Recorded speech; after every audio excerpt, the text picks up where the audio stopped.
Right, so many people. I'm a bit nervous. I didn't expect that, but well, I will try my very best. Um, I would like to talk about motivation to learn English or any foreign language in general and how to do so. Um, Languages are an important tool and gift for life, and they are for me and my life. Let's start with my biography. I was born in Paderborn in East Westphalia in West Germany, and in a region where people don't talk much. So that was a bad presupposition for learning languages. Fortunately, my family was different. I heard my parents and grandparents crack jokes in the local dialect, which us kids could not understand.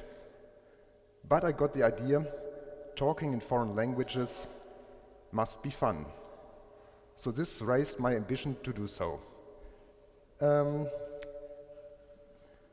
there were my relatives, my cousins from California, I couldn't talk to. I knew I had some family in a faraway country, but I couldn't get in touch with. So I thought, this needs to be changed. I was very keen on my first English lesson.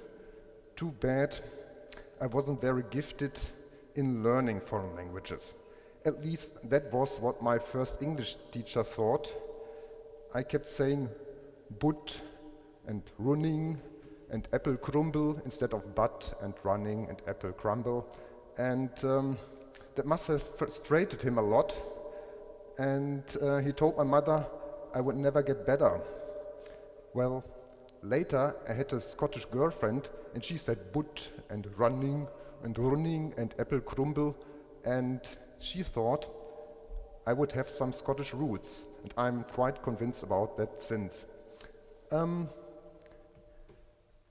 was very keen on travel abroad, and because my parents never went on a summer holiday with my brothers and me when we were children, no wonder I was very keen to participate in any exchange. For example, I went to England, which was great. I learned a lot.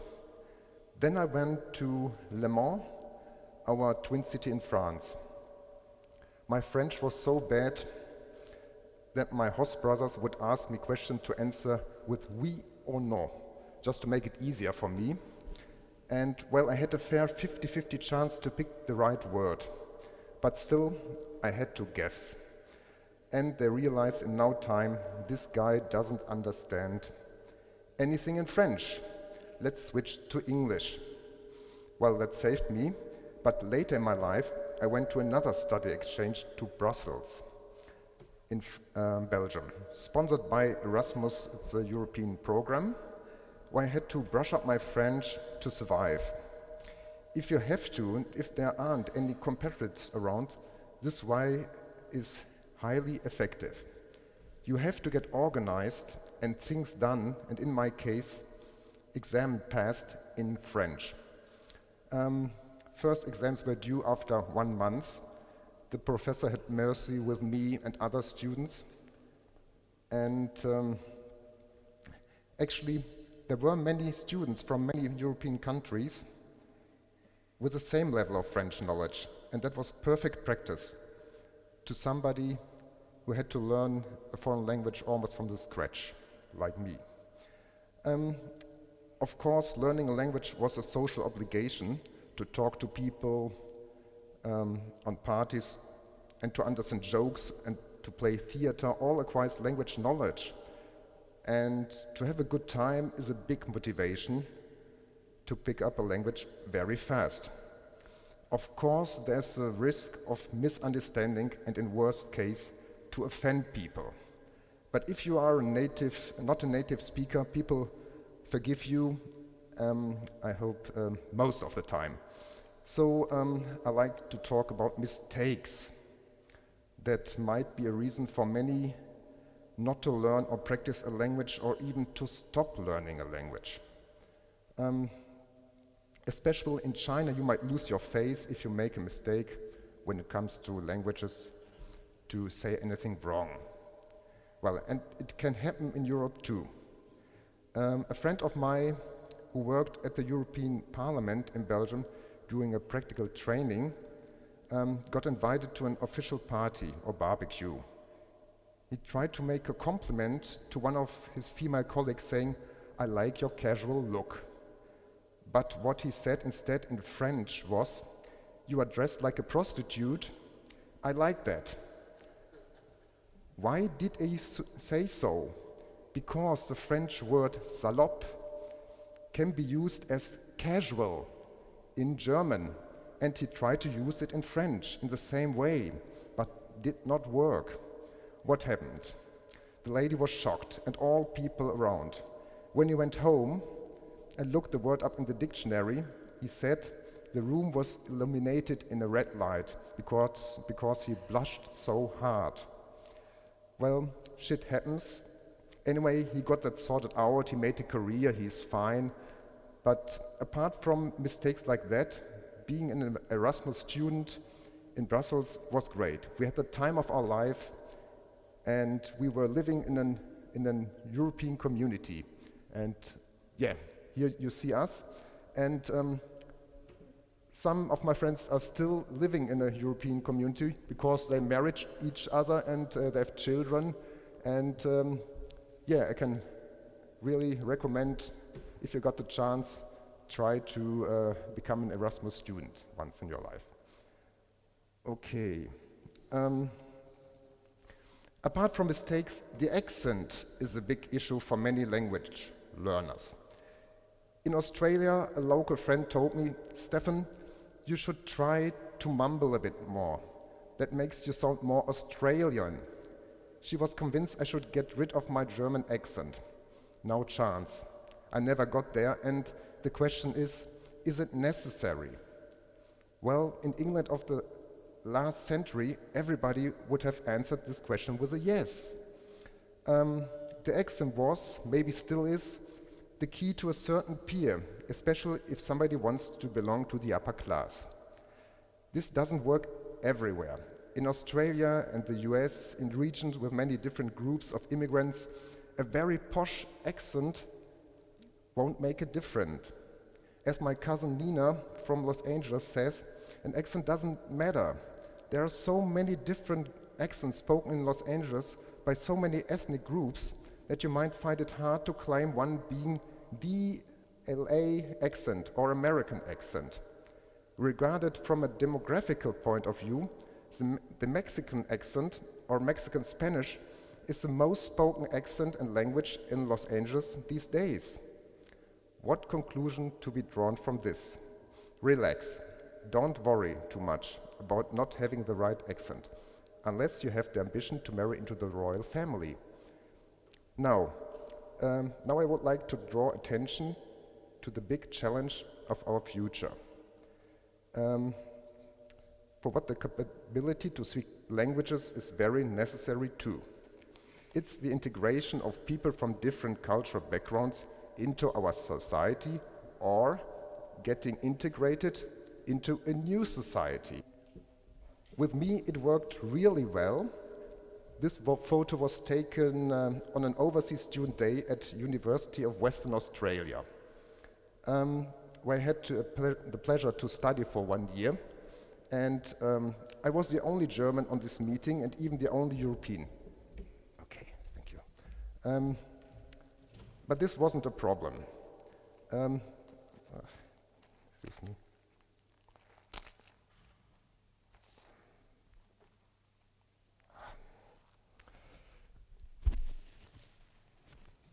Wasn't a problem.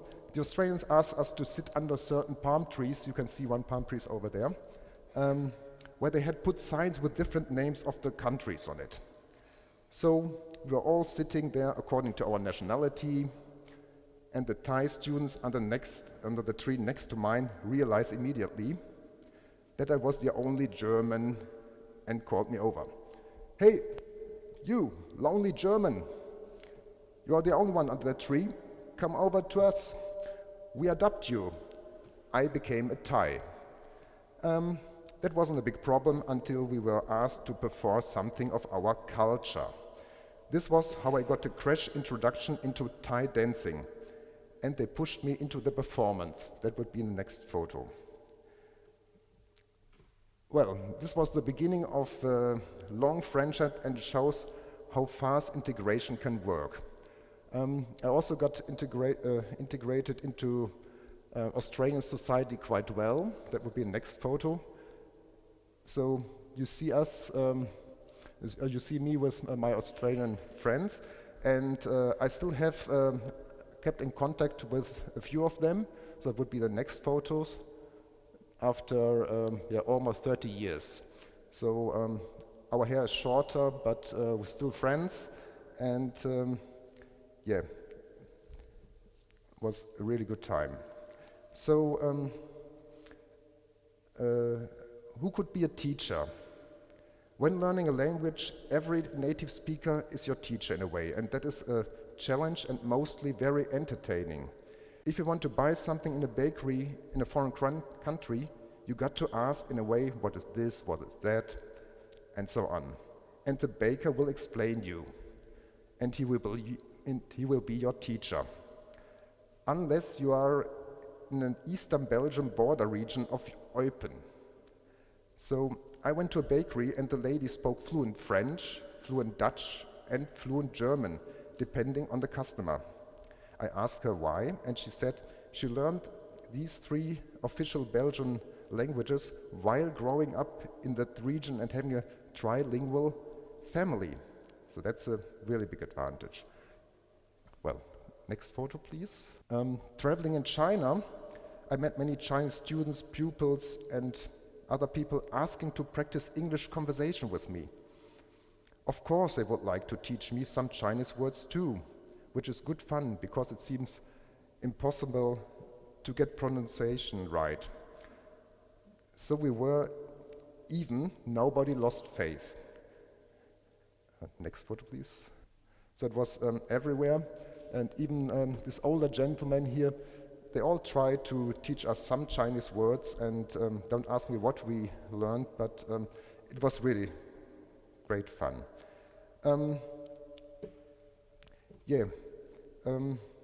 Traveling is wrong. I'm not against the internet or media in general. Independent news belong to democracy.